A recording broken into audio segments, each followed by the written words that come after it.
Hello, friends, and welcome to the Exams Made Simple. So, we are back again with the Hindu Complete Newspaper Analysis for 25th of November 2024. 25 नवंबर 2024 का the Hindu newspaper analysis देखेंगे। जो भी important news articles है मैं आपकी cover कर दूंगा यहाँ पे, ठीक है ना। तो सबसे पहली जो न्यूज़ है वो है यहाँ पे संभल मॉस्क के regarding. So first question is where Sambhal mosque located, so it is located in Uttar Pradesh, याद रखेगा। And there is a Shahi Jama Masjid in Sambhal of Uttar Pradesh, है ना। तो संभल मॉस्क को लेकर के काफ़ी ज़्यादा विवाद चल रहा था, क्योंकि अभी एक पिटीशन गया था जिसमें उसको सर्वे कराने की बात की गई थी। इसमें लोकल कोर्ट ने ऑर्डर भी कर दिया था सर्वे, ठीक है ना। So the petition was there by a priest who said that the mosque was built by Mughals over the ruins of a temple, ठीक है ना। तो this is the allegation which is there कि this mosque was built by the Mughals over the ruins of a temple. Local court ने order कर दिया and therefore the scuffle was there, few people have lost their lives as well, है ना। So this is quite unfortunate for this country that still we are fighting for things like that and means that should not have happened. And यहाँ पे याद रखिएगा शाही जामा मस्जिद को लेकर के विवाद है, संभल उत्तर प्रदेश लोकेशन है। एक जो विवाद में एक एक्ट रहता है वो आपको ज़रूर पता रहना चाहिए, places of worship special provisions act 1991 का। तो places of worship special provisions act 1991 का कहता है कि the nature of any religious place as it was on 15 अगस्त 1947 कैन नॉट बी चेंज्ड। याद रखिएगा, यही चीज़ कांग्रेस का कहना है कि भाई जब ये हो ही नहीं सकता तो फिर क्यों फालतू में लड़ाई करवा रहे हैं आपस में। तो याद रखिएगा, places of worship special provisions act 1991 is there, the nature of any religious place as it was on 15 अगस्त 1947 कैन नॉट बी चेंज। मतलब कि 1947 15 अगस्त के दिन वो जो स्टेटस था उसका, उसको आप चेंज नहीं कर सकते। एक दो एक्सेप्शन जरूर थे इसमें, जैसे कि बाबरी मस्जिद हो गया, क्योंकि ऑलरेडी डिस्प्यूटेड थी, तो उनको छोड़ करके बाकी आप नहीं कर सकते थे, ठीक है। तो that is the thing which is there. I hope you got clarity regarding that. Self glorification की हद पार हो गई है। देखो, बंगाल गवर्नर ने खुद का ही स्टैचू अनवील करवा दिया। This is something which is beyond my apprehension, what can be done, beyond my understanding.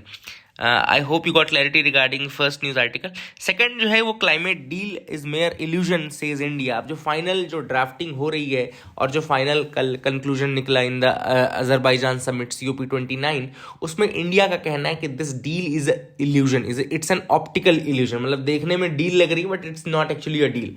अब देखो रीजन क्या है, मैंने कई बार आपको बताया, फिर आपको बता देता हूँ। द रीज़न इज कि जो डेवलपिंग कंट्रीज थी, डेवलपिंग कंट्रीज कह रही थी कि लगभग $1 ट्रिलियन मिनिमम इनको चाहिए पर ईयर। याद रखेगा, they want $1 trillion per year, है ना। एंड 2030 तक इसको उनको चाहिए था, 2030 तक वो चाहते थे कि ये आप देना शुरू कर दें। लेकिन जो डेवलप्ड कंट्रीज हैं उनका ये कहना है कि what they will do is that they will provide $300 billion per year, $300 billion per year till 2030 तक ऐसे देंगे। और 2035 तक ये $1.3 ट्रिलियन टोटल पे आएंगे। तो अब आप देख सकते हैं कि it's too little and too distant, है ना। तो वही वाली बात यहाँ पे इंडिया का भी कहना है कि it's too little too distant. जो चीज़ अभी 2030 तक चाहिए वो आप कब देने की बात करो। देखो, आप मैं यहाँ पे लिखा भी देता हूँ, जो टर्म यूज किया गया है वो NCQG यानी कि न्यू कलेक्टिव क्वांटिफाइड गोल के रूप में किया गया है। And $1.3 trillion a year by 2035, ठीक है ना। ये याद रखेगा, $1.3 ट्रिलियन अ ईयर बाय 2035 इन्होंने कर दिया है ना। एंड अभी उन्होंने कहा है कि $300 बिलियन एक साल में वो प्रोवाइड करेंगे 2030 तक, लेकिन $1.3 trillion per year they will provide by 2035, ठीक है ना। And this new collective quantified goal जो था उसका काम क्या हुआ कि डेवलपिंग कंट्रीज को ट्रांजिशन करने में मदद करेगा from the use of fossil fuel to the greener forms of energy, है ना। ग्रीनर फॉर्म्स ऑफ एनर्जी में ट्रांजिशन करने के लिए मदद करना था, इसी के लिए ये फंड भी मोबिलाइज किए जा रहे थे, ठीक है ना। एंड ये उनका कहना है कि पेरिस एग्रीमेंट से 3 गुना हमने बढ़ा दिया है, क्योंकि $100 बिलियन था, लेकिन आपने दिया तो वो भी नहीं था, है ना, ऑन पेपर ही दिया था। और देंगे आप ये भी नहीं मेरे हिसाब से। तो it's all an optical illusion only. India का भी यही कहना है। And this document is nothing more than an optical, देखो लिखा भी है, this document is nothing more than optical illusion. ये इंडिया के फाइनल वर्डिंग्स हैं। इनफैक्ट ये ड्राफ्ट जो फाइनल आएगा उसमें भी ये रहेगा, ठीक है ना। एंड इंडिया ने ये भी कहा कि जो क्लाइमेट पैकेज है, फिनांस पैकेज है, it's too little and too distant, and, है ना। नाइजीरिया ने भी इंडिया का सपोर्ट किया and they have called this finance deal as a joke, है ना। इसको कहा कि भाई घिनौना मजाक है ये, है ना। जो कंट्रीज अपोज कर रहे हैं उनमें इंडिया है, नाइजीरिया है, बोलीविया, क्यूबा, है ना। दीज कंट्रीज आर देयर जिन्होंने अपोज किया, तो आप याद रखिएगा। एक और इंपॉर्टेंट चीज जो हुई है इस बार के COP29 में, वो आपको पता होनी चाहिए, जो मैंने कल बताई थी आप लोग को, कि जो कार्बन ट्रेडिंग है, कार्बन ट्रेडिंग के रिगार्डिंग जो nation to nation carbon trading है, and to and nation to nation carbon trading जो है, उसकी डील जो है साइन हुई है। तो that is one agreement which is there. इसके अलावा वो आर्टिकल 6 में है, याद रखिएगा, ये भी याद रखिएगा, article 6 of the Paris meet. एक और चीज देखिए, जो नेक्स्ट COP30 है, जो COP30 वो कहाँ पे होने वाला है, तो वो बेलम नाम की जगह है ब्राजील में। देयर इज अ ब्राजील में प्लेस है, बलेम या बेलम, जो भी आपको बोलना है, तो ब्राजील में ये COP30 होगा। तो ये भी आप अपने नोट्स में ऐड कर लीजिए। These are the things which you should remember from this news article. I hope you got clarity regarding that. Editorial part में जो एडिटोरियल हम देखेंगे वो है India's urban infrastructure financing needs and reality. अब ये आर्टिकल मैं आपको दिखाऊंगा, मैप भी आपको दिखाऊंगा ईरान का। तो ये देखो, मैं जो फर्स्ट न्यूज़ बता रहा था कि आर्टिकल 6 फाइनलाइज हो गया है ना। एंड इसके अलावा मैंने आपको ये बता दिया कि अभी जो नेक्स्ट COP है, देखो बेलेम ब्राज़ील में होने वाला है 2025 में, COP30 जिसको हम बोलेंगे। अब इंडिया के अर्बनाइजेशन चैलेंज के ऊपर ये आर्टिकल आया था। ये जो दूसरा एडिटोरियल है अर्बनाइजेशन चैलेंज के ऊपर आया। देखो, ऑथर का कहना है कि जो अर्बन पॉपुलेशन है, it has doubled from 400 million to 800 million by 2050। ये डबल हो जाएगी 400 मिलियन से 800 मिलियन हो जाएगी 2050 तक, ठीक है ना। और लगभग 70 लाख करोड़ रुपए रिक्वायर्ड रहेंगे by 2036 for the urban infrastructure. मतलब अगर आपको इस पॉपुलेशन के हिसाब से इंफ्रास्ट्रक्चर की ग्रोथ करनी तो बहुत ज़्यादा पैसा भी लगेगा। इन्वेस्टमेंट जो प्रेजेंटली है लगभग 1.3 लाख करोड़ है ना। एंड फंड्स और शॉर्ट पड़ जाएंगे। ये एक इंपॉर्टेंट चीज़ है जो ऑथर ने कहा कि फंड्स की सबसे बड़ी कमी आने वाली है आगे जाके अर्बन डेवलपमेंट में। ऑथर ने कहा कि म्यूनिसपैलिटीज़ जो है या म्यूनिसिपल कॉर्पोरेशन जो है, म्यूनिसिपल फाइनेंसेस में बहुत सारे इशूज़ हैं, है ना। चाहे म्यूनिसिपल फाइनेंस की हम बात करें तो लगभग 1% ऑफ द GDP ही उसको मिल रहा है। And they generate nearly 45% of urban investment. लेकिन उनके सोर्सेज ऑफ रेवेन्यू बहुत डिक्लाइन हो चुके हैं। मतलब पहले जो 51% के आसपास हुआ करते थे सोर्सेज ऑफ रेवेन्यू, डिक्लाइन होकर के 43% के आसपास हो गए हैं, ठीक है ना। प्रॉपर्टी टैक्स 0.15% ही है GDP का, तो वो भी बहुत ज़्यादा नहीं है ना। तो all this things are the issues in the municipal finances. दूसरा ऑथर ने कहा कि न केवल फाइनेंसेस में इशू है बल्कि यूटिलाइजेशन में भी इशू है। 23% जो म्यूनिसिपल रेवेन्यू है it remains unspent due to low absorptive capacity. अब जब आप खर्च भी नहीं कर पा रहे हो, जो भी आपके पास कम भी है उसमें भी आप खर्च नहीं कर पा रहे हो। And cities like Hyderabad, Chennai केवल 50% ही अपने कैपिटल बजट का उन्होंने इस्तेमाल किया है। अमृत स्कीम ने 80% फंड यूटिलाइजेशन अचीव किया था। स्मार्ट सिटी मिशन ने 70% किया है। इसके अलावा ऑथर ने एक और इशू बताया कि decline public private partnership, the PPP has declined, है ना। तो पब्लिक प्राइवेट पार्टनरशिप का डिक्लाइन होना, इस कारण से इन्वेस्टमेंट कम मिलता है ना। अगर डिक्लाइन हो जाएगा तो इन्वेस्टमेंट कम मिलेगा, तो ऑब्वियसली बात है that will hamper the development of the cities as well, ठीक है। अब now some suggestions have been proposed by the author. These are long term and medium term measures. तो लॉन्ग टर्म में जैसे उन्होंने कहा कि strengthen the state finance commission, है ना। You have to strengthen the state finance commission, ताकि जो म्यूनिसिपैलिटीज हैं they can get some autonomy, financial autonomy, they can get some sources of finance as well. You have to empower the municipalities. The most important thing is that you have to empower the municipalities. जब आप municipality को empower करोगे, उनको administrative autonomy दोगे। Autonomy मतलब कि freely वो थोड़ा काम कर सकें। अभी उनके ऊपर इतने सारा ब्यूरोक्रेटिक आपने रेड टेप लगा रखे हैं कि वो काम नहीं कर पा रही है। Then encourage the private investment, है ना। इसके अलावा मीडियम टर्म में ऑथर ने कहा कि भाई जो प्रोजेक्ट्स हैं उन प्रोजेक्ट्स को पहले कंप्लीशन अचीव करो, है ना। And ensure that the projects are prepared for financial, social, environmental sustainability. इसके अलावा डिजिटल पब्लिक इंफ्रास्ट्रक्चर का लेवरेज, मतलब वहाँ पे आपको इसका यूज़ करना है डिजिटल पब्लिक इंफ्रास्ट्रक्चर का, ठीक है ना। I hope you got clarity regarding that as well, आपको समझ में आ गया होगा, है ना। तो आगे मूव करते हैं, देखते हैं और क्या इंपॉर्टेंट आर्टिकल है जिसके बारे में डिस्कस करना है। आगे आपको यहाँ पे मिलेगा, ये भी पूरा पॉलिटिक्स की न्यूज़ है महाराष्ट्र की। Why has Gautam Adani has been indicted. तो आपको पता है गौतम अडानी को US फेडरल प्रोसिक्यूटर ने इंडिक्ट किया है, मतलब कि उनके ऊपर एलिगेशन लगाए हैं, उनके ऊपर और उनके नेफ्यू सागर अडानी के ऊपर और 6 अदर लोगों के ऊपर ऑफ फ्रॉड। ठीक है ना। फ्रॉड अब किस लिए था, क्योंकि इन्होंने ब्राइब दी थी to the Indian officials for favourable solar power contracts, solar energy के कॉन्ट्रैक्ट्स अर्जित करने के लिए लगभग $2 बिलियन से ज़्यादा इन्होंने वो घूस दी है, ठीक है ना, bribery. And they have been accused of paying $250 million in bribes, misleading investors and obstructing the justice as well. तो ये आपको डिफेंडेंट दिख लेगा, गौतम अडानी है, सागर अडानी, देन विनीत जैन, रंजीत गुप्ता, रुपेश अग्रवाल, है ना, these are the people who are there. Core allegation bribery scheme ही है, ब्राइबरी का ही है। फ्रॉड इन्होंने कहा कि you have misled the US investors, है ना, with false anti corruption claims, है ना, आपने झूठे दावे किए कि हम करप्शन नहीं कर रहे हैं, ये नहीं कर रहे, लेकिन आप एक तरफ से मतलब you are misleading the US investors and all, and obstructing the justice also उन्होंने कहा है कि आपने ये भी किया है। देन इसके अलावा एक और इंपॉर्टेंट चीज, उन्होंने वायलेट किया है foreign corrupt practices act, securities fraud, है ना, ये उन्होंने किया है।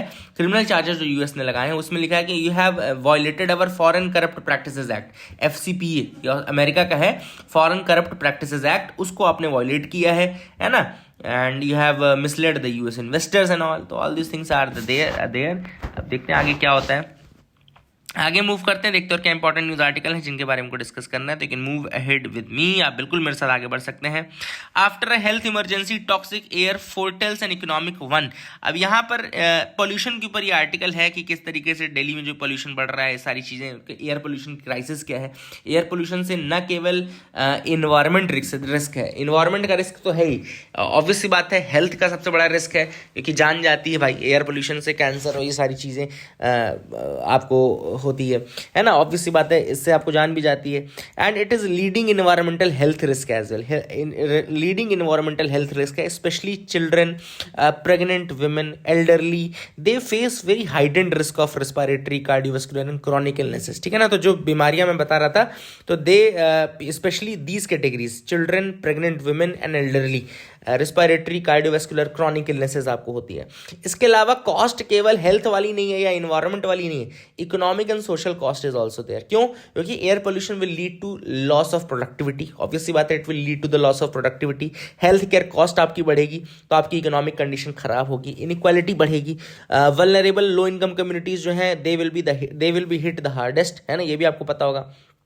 अब ऑथर ने कहा कि कुछ पॉलिसी लाई गई थी लेकिन वो सफिशिएंट नहीं थी, जैसे कि national clean air programme launch किया गया था 2019 में, और इसका काम ये था कि जो पर्टिकुलेट मैटर है उसको कम करना है बाय 40% बाय 2026, लेकिन इम्प्लीमेंटेशन पुअर रहा, सफिशिएंट फोकस इसके ऊपर नहीं दिया गया, तो ऑब्वियस सी बात है जो टारगेट से वो मैच नहीं कर पाए।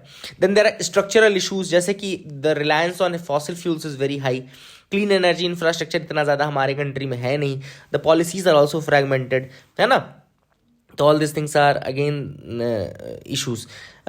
ऑथर ने कुछ सजेशंस कहे हैं, जैसे कि you have to integrate the public health goals into pollution control strategies, मतलब आपको पब्लिक हेल्थ और पोल्यूशन गोल्स को दोनों को इंटीग्रेट करना पड़ेगा, मर्ज करना पड़ेगा। अभी पोल्यूशन को एक सिलो में, एक सेपरेट एंटिटी के रूप में देखा जाता है, बट सेपरेट नहीं है, हेल्थ एंड पोल्यूशन को जोड़ के देखना पड़ेगा। Then you have to establish a unified regulatory body for environmental standard, एक यूनिफाइड रेगुलेटरी बॉडी बनाओ। अभी जो अलग अलग काम हो रहा है उससे नहीं, एक एनवायरमेंटल स्टैंडर्ड्स की एक यूनिफाइड रेगुलेटरी बॉडी बनाओ। देन कोल से आपको शिफ्ट करना पड़ेगा to the renewable energy, obvious बात है, that is a long term solution. Grass root actions भी लो, जैसे कि कुछ छोटे छोटे कैंपेन्स थे, my solution to pollution, individuals को जो छोटे छोटे मेजर्स अपनाने के लिए प्रमोट करते हो, ऐसी चीज़ें। एंड पोल्यूशन को लिस्ट करो as a cause of death on death certificates, that could raise the awareness also, है ना। तो इससे डेथ सर्टिफिकेट में जब पोल्यूशन को मेंशन करोगे तो लोगों को समझ में आएगा इसकी अर्जेंसी के बारे में।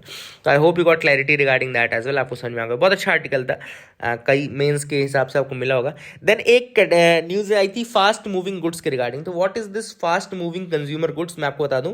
तो these are the products that are sold quickly at relatively low cost. FMCG क्या होता है, फास्ट मूविंग कंज्यूमर गुड्स क्या होते हैं? तो they are those products which are sold very quickly at relatively low cost, कम कॉस्ट पे बहुत जल्दी ये बिक जाते हैं, and they are in high demand. क्यों हाई डिमांड में रहते हैं? क्योंकि इनका कंजम्पशन बहुत फ्रीक्वेंट होता है। जैसे कि बेवरेजेस हो गए, पैकेज्ड फूड हो गया, टॉयलेटरीज हो गई, क्लीनिंग प्रोडक्ट्स हो गए, ओवर द काउंटर ड्रग्स हो गई। तो इनके कुछ कैरेक्टरिस्टिक्स भी हैं, जैसे कि इनका टर्नओवर रेट बहुत ज़्यादा है, मतलब कि ये बाकी प्रोडक्ट से बहुत जल्दी बिकते हैं। शेल्फ लाइफ इनकी कम रहती है, ऑब्वियसली बात है। ये जैसे फ्रेश फूड है, ये एफएमसीजी है, लेकिन अब बहुत ज़्यादा थोड़ी चलेगा। पनीर आपने ले लिया तो पनीर बहुत दिन तक थोड़ी चलेगा। लो कॉस्ट पर यूनिट इसकी कॉस्ट कम रहती है, क्योंकि डेली यूज़ का आइटम है तो बहुत ज़्यादा कॉस्ट हो जाएगी तो कोई खरीदेगा नहीं। And they cater to essential routine needs को पूरा करने के लिए होते हैं। ये कुछ एग्जाम्पल्स है, आप लोग पढ़ लीजिएगा।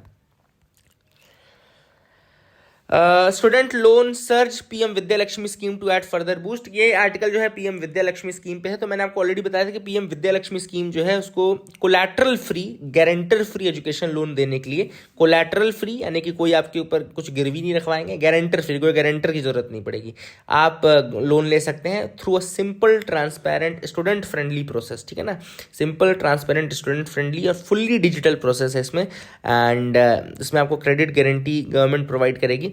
इसके अलावा आपको बता दूं कि इसमें आप लगभग 860 हायर एजुकेशन इंस्टीट्यूशंस के लिए, जो टॉप के हैं अलग अलग कैटेगरीज में, टॉप 100, टोटल 860 एजुकेशन इंस्टीट्यूशंस में आप एडमिशन लेने के लिए ये लोन ले सकते हैं। और इसमें आपको इंटरेस्ट सबवेंशन भी मिलेगा, मतलब गवर्नमेंट आपका इंटरेस्ट भी थोड़ा कम कर देगी, 3% का कम करेगी on loan up to 10 lakh rupees for those student जिनकी फैमिली इनकम 8 लाख रुपए तक है। और अगर 4.5 लाख से कम की फैमिली इनकम है तो फुल इंटरेस्ट सबवेंशन मिलेगा, मतलब गवर्नमेंट आपका फुल इंटरेस्ट खुद पे कर देगी, है ना। So I hope you got clarity regarding that as well. आगे मूव करते हैं। Iran to hold nuclear discussions with UK, France and Germany. अब देखो ईरान जो है वो यूके, फ्रांस और जर्मनी से बात करेगा। देखो ये इंपॉर्टेंट नहीं है, बिल्कुल इंपॉर्टेंट नहीं है, लेकिन इसमें दो चीज़ें बहुत इंपॉर्टेंट है। एक तो ईरान का मैप, ईरान का मैप अगर आप देखो तो इसकी बॉर्डरिंग कंट्रीज, वाटर बॉडीज देखो तो एक तो ऊपर आपको कैस्पियन सी दिख रहा होगा, कैस्पियन सी दिख रहा है, और उधर अजरबैजान में बाकू भी दिख रहा होगा ना, जहाँ पे अभी COP29 हो रहा है। तो अजरबैजान से भी ये इसका बॉर्डर टच करता है, टर्की से भी बॉर्डर टच करता है, इराक से इसका बॉर्डर टच करता है। ठीक है ना। दूसरी वाटर बॉडी आप नीचे देख पा रहे होंगे यहाँ पे, ये पर्शियन गल्फ को टच करता है, देन गल्फ ऑफ ओमान को भी टच करता है, इधर साइड ये पाकिस्तान को भी टच करता है ना, इधर साइड ये अफगानिस्तान को भी टच करता है, देन ऊपर यहाँ तुर्कमेनिस्तान को, जहाँ अशकाबाद उसकी कैपिटल है, वहाँ पे टच करता है। तो ये ईरान की बॉर्डरिंग कंट्रीज होंगी। वाटर बॉडीज दिखा दी, कैस्पियन सी, नीचे पर्शियन गल्फ, इधर गल्फ ऑफ ओमान, है ना। एंड यहाँ पे आपको दिख रहा होगा, this is the part. Iran में कैपिटल तेहरान है, पता होगा, तबरीज़ आपको पता होगा, है ना। और कुछ जगहें देख लो, याजाद है, करमन बहुत फेमस है, Kerman, then Zahedan is famous, Bandar Abbas is famous, Shiraz is there, है ना। कुछ ये जगहें भी आप देख लेना, ठीक है ना। दूसरी जो चीज़ इसमें इंपॉर्टेंट है वो है, इसमें एक आर्टिकल, एक टॉपिक आया है जिसको बोलते हैं enrichment of uranium. Uranium enrichment क्या होता है, देखो मैं आपको बताता हूँ, बहुत अच्छे से बता देता हूँ। Let me open that also, मैंने नोट्स में लिख दिया है। देखो एनरिच्ड यूरेनियम क्या होता है। एनरिच्ड यूरेनियम एक यूरेनियम होता है जिसमें यूरेनियम 235 की मात्रा बढ़ाई जाती है। यूरेनियम 235 जो आइसोटोप है उसकी मात्रा को बढ़ाया जाता है। वो एक फिजाइल मटेरियल होता है, याद रखिएगा, वो एक फिजाइल मटेरियल होता है, जिसमें कि फिजाइल मटेरियल मतलब कि जो न्यूक्लियर रिएक्शन को, न्यूक्लियर चेन रिएक्शन को सस्टेन कर सके, ठीक है ना। नॉर्मली जो नेचुरल यूरेनियम होता है उसके दो आइसोटोप होते हैं, यूरेनियम 238 जो कि फिसाइल नहीं होता है, एंड यूरेनियम 235 जो कि फिसाइल होता है एंड यूज किया जा सकता है न्यूक्लियर रिएक्टर्स में। नेचुरल यूरेनियम में केवल 0.7% यूरेनियम 235 होता है, बाकी पूरा यूरेनियम 238 होता है। एनरिचमेंट की प्रोसेस मैंने आपको बता दी, उसका मतलब है यूरेनियम 235 की मात्रा को बढ़ाना। नेचुरल यूरेनियम में केवल 0.7% यूरेनियम 235 होता है, बाकी सब यूरेनियम 238 होता है। नेचुरल यूरेनियम में आप क्या करते हैं, बेसिकली 0.7% यूरेनियम 235 है। इसमें एनरिच्ड यूरेनियम दो तरीके के होते हैं। अब एक तो वेपन ग्रेड यूरेनियम है कि आपको फ्यूल ग्रेड, मतलब कि आपको इलेक्ट्रिसिटी के लिए चाहिए। तो अगर वेपन ग्रेड यूरेनियम होगा तो उसमें यूरेनियम 235 90% से ज़्यादा करना पड़ेगा आपको, तब आप उसको वेपन के रूप में यूज़ कर सकते हैं। और अगर फ्यूल ग्रेड यूरेनियम होगा तो केवल 3 से 5% के आसपास ही यूरेनियम 235 का होगा, ठीक है। तो ये आप याद रखिएगा, वेपन ग्रेड और फ्यूल ग्रेड। इसी आर्टिकल में एक IAEA के बारे में आया था, यानी कि इंटरनेशनल एटॉमिक एनर्जी एजेंसी। आपको पता है कि एक इंटरनेशनल ऑर्गेनाइजेशन है जो कि peaceful use of nuclear energy को प्रमोट करने के लिए काम करता है। बनाया गया था 1957 जुलाई 29 को IAEA को इस्टेब्लिश किया गया था, IAEA स्टैट्यूट्स के साथ, जो कि यूनाइटेड नेशंस ने अडॉप्ट किए थे, ठीक है ना। हेडक्वार्टर इसका वियना ऑस्ट्रिया में है, याद रखिएगा, the headquarter of IAEA is Vienna Austria. काम इसका वही है कि safe and peaceful use of nuclear technology और ईरान जैसे कंट्रीज पुलिस को परेशान करना अमेरिका के कहने पे, तो ये सब भी इसके काम है। लिखे नहीं है रहते ऐसे काम, लेकिन दैट इज़ अ ट्रुथ। तो I hope you got clarity regarding all these news article. आपको समझ में आ गया होगा, है ना। हम नीचे कुछ और तक है नहीं। So that is it for the day. Keep loving us, keep sharing us. Thank you and have a nice day.